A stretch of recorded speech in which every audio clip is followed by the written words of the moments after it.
एमिति दिन केबे न आसु। हेलो हेलो समस्तंकु आजिर दिन पूरा भिन्न थिला, एते भिन्न जे घर लोकंकु मोरू हस उड़ी जाइथिला।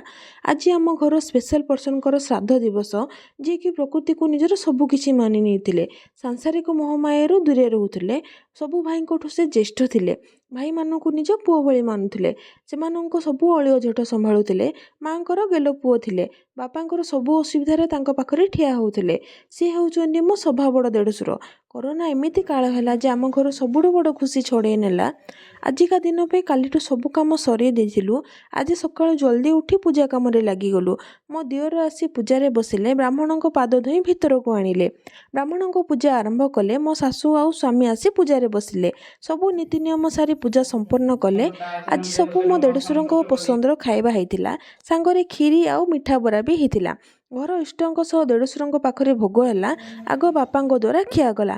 द्वितीय आसी दियोर खाइले। तृतीय मो स्वामी आसी बसीगले। पर सबु घर लोक आसी खाइले। शेषकु मो पुतुरा आसी मुंडिया मारिले।